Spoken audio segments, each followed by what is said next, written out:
अस्सलाम वालेकुम मेरे समझदार पाकिस्तानियों। मेरा नाम रेहान तारिक है और आप मेरा यूट्यूब चैनल और फेसबुक पेज देख रहे हैं। करोड़ हा दरूद आका दो जहां नबी मेहरबान मोहम्मद मुस्तफ़ा सल्लल्लाहु अलैहि वसल्लम पर। इस दुआ और इस उम्मीद के साथ इस व्लॉग का आगाज़ करते हैं कि अल्लाह रब्बुल इज़्ज़त इस मुल्क के फैसला साजों के दिलों में समझदार पाकिस्तानियों के लिए नरमी पैदा कर दे। बिलाखिर फौज में जिस हलचल का आगाज़ हुआ, जिसका इंदिया हमने आपको दिया, अब उखाड़ पिछाड़ का सिलसिला शुरू हो गया है। ट्रांसफर पोस्टिंग्स का सिलसिला शुरू हुआ चाहता है और मैसिव ट्रांसफर पोस्टिंग्स अब होने जा रही हैं। अभी इस सिलसिले की इब्तदा हुई है जिसमें मेजर जनरल उमर बुखारी को लेफ्टिनेंट जनरल के ओहदे पर तरक्की देकर उनको एडजुटेंट जनरल के ओहदे पर तैनात कर दिया गया है। एजी के ओहदे पर उनको तैनात कर दिया गया है। इंतहाई ल्यूक्रेटिव किस्म का ओहदा है जिस पर मेजर जनरल उमर बुखारी साहब को एलिवेट करके लेफ्टिनेंट जनरल बना दिया गया है। इससे पहले मेजर जनरल उमर बुखारी साहब डीजी रेंजर्स सिंध भी रहे हैं। वो कमांडांट मिलिट्री एकेडमी काकूल भी रहे हैं। उनका ताल्लुक बलूच रेजिमेंट 22 से है और पीएमए लॉन्ग कोर्स 85 से इनका ताल्लुक है। मेजर जनरल उमर बुखारी साहब उस वक्त डीजी रेंजर सिंध थे जिस वक्त मरियम नवाज साहिबा को कराची में सिंध में उनके होटल के कमरे को तोड़कर दरवाजे को तोड़कर जब रेंजर्स की जानिब से गिरफ्तार किया गया था, तो उस वक्त मेजर जनरल उमर बुखारी साहब बतौर डीजी रेंजर सिंध खिदमात सर अंजाम दे रहे थे। अब इनको एडजुटेंट जनरल लगा दिया गया है, लेकिन एडजुटेंट जनरल इनसे पहले जो आसिम मलिक साहब थे, लेफ्टिनेंट जनरल आसिम मलिक साहब, उनको कोर कमांडर मंगला तैनात कर दिया गया है। आपको याद होगा ना कि रिसेंटली कोर कमांडर मंगला की जो ओहदा है वो उनकी कबल अज़ वक्त रिटायरमेंट के बाद खाली था। एमन बिलाल सफ्दर साहब जो कोर कमांडर मंगला थे, उन्होंने कबल अज़ वक्त रिटायरमेंट ले ली। अब ज़ाहिर है ये कंट्रोवर्सी जिस पे हम बहुत बात कर चुके हैं कि एमन बिलाल सफ्दर साहब ने कबल अज़ वक्त रिटायरमेंट ली या उनको बर्खास्त किया जा रहा था, उनको फोर्स किया गया कि वो फौज से अलहदा हो जाए, और उसकी जो रीजंस हैं, उसके पीछे जो कॉन्स्पिरेसी चल रही है, उस बारे में हम आपको पहले ही बता चुके हैं। अब क्या होने जा रहा है पाक फौज में, और आज भी जनरल हेडक्वार्टर्स के अंदर chief of the army staff की इंपॉर्टेंट मुलाकात हुई है। उससे पहले भी जीएचक्यू में गुज़श्ता रोज़ भी एक इंपॉर्टेंट मुलाकात हुई थी। कुछ मुलाकातों का सिलसिला भी शुरू हो गया है और मैसिव लेवल के ऊपर ट्रांसफर पोस्टिंग्स भी होने जा रही हैं। हंगामी सिचुएशन है, अगर कहा जाए तो कहना गलत नहीं होगा। एक हलचल तो है, और ज़ाहिर है जब उखाड़ पिछाड़ होती है तो बहुत सारे लोगों को, जिसको पंजाबी में कहते हैं ना कान होना, वो हो जाते हैं। बहुत से लोग जो है वो अलर्ट हो जाते हैं। तो एक अलर्ट है जो जारी कर दिया गया है। उससे पहले मैं आपको बता दूं कि गुज़श्ता रोज़ जो पार्लियामान का मुश्तरका इजलास हुआ था, और वो कॉन्स्टिट्यूशनल ऑब्लिगेशन के तहत हुआ था, क्योंकि पार्लियामानी साल का इफ्तिताही सेशन था, और इस इफ्तिताही सेशन से जो सुप्रीम कमांडर है पाक फौज के और सदर मुमलिकत है, सरबराह मुमलिकत है, सदर आसिफ अली जरदारी साहब, उन्होंने खिताब किया था। और अनयूजुअल ये था कि इस खिताब के मौके पर chief of the army staff general Asim Munir और तमाम services chiefs, even chairman joint chiefs of staff committee general Shahid Shamshad Mirza मौजूद नहीं थे। और ये भी तारीख में पहली बार हुआ कि जिस वक्त तमाम सर्विसेज चीफ्स पार्लियामानी सेशन जो इफ्तिताही सेशन था उस पर सदर मुमलिकत की तकरीर जब हो रही थी, तो ईवान से गैर हाजिर रहे। और जाहिर है कि इस मौके पर जो नारेबाजी हुई, जो हुल्लड़बाजी हुई सुन्नी इत्तेहाद काउंसिल या तहरीक इंसाफ की जानिब से, वो भी देखने के लायक थी कि पार्लियामान का इफ्तिताही सेशन था और इफ्तिताही सेशन का डेकोरम भी खासा ख़राब हुआ। और जाहिर है opposition is one of the toughest opposition of the times, और उसमें हमने देखा कि जमशेद दस्ती साहब हैं और इकबाल खान साहब हैं, मोहम्मद इकबाल खान साहब, इनकी जो असम्बली रुकनीत है वो भी बाकी मानदा मुद्दत तक अब ख़त्म कर दी गई, मुअत्तल कर दी गई है स्पीकर नेशनल असम्बली की तरफ से।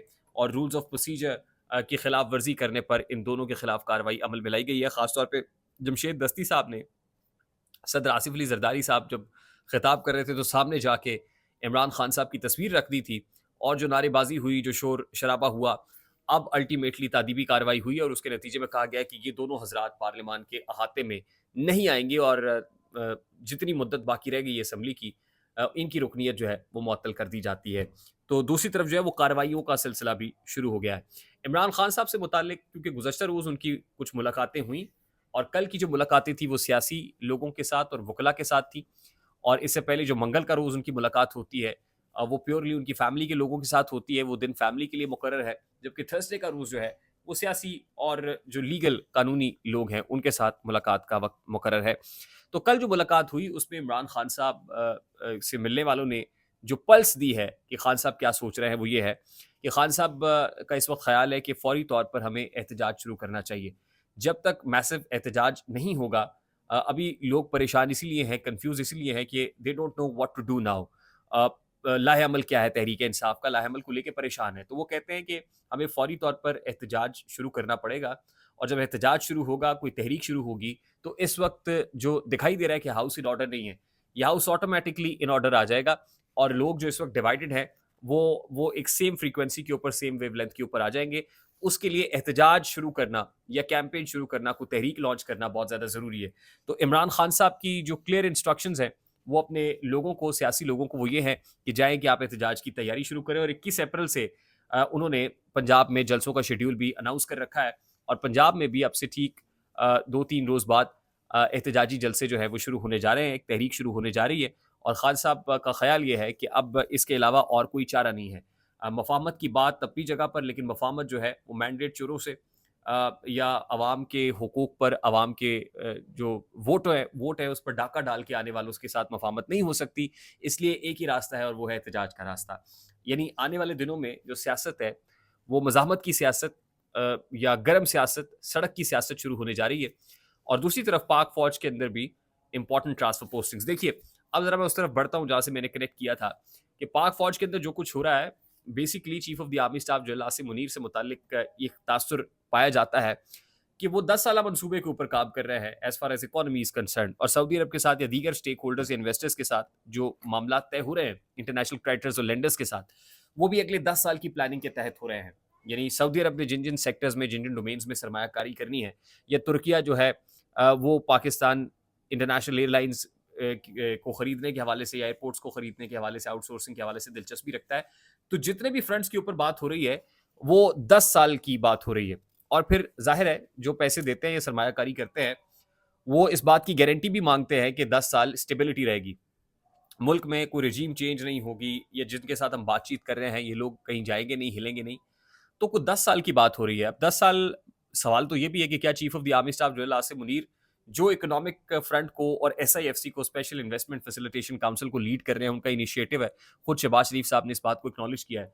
तो क्या आसिम मुनीर साहब इंटरनेशनल क्रेडिटर्स को ये यकीन दहानी करा रहे हैं कि 10 साल तक वो भी रहेंगे, 10 साल तक वो कहीं नहीं जाएँगे, जो स्टेटस क्वो है वो बरकरार रहेगा? जो मामलात जिस अंदाज में चल रहे हैं वो इसी तरह से चलते रहेंगे?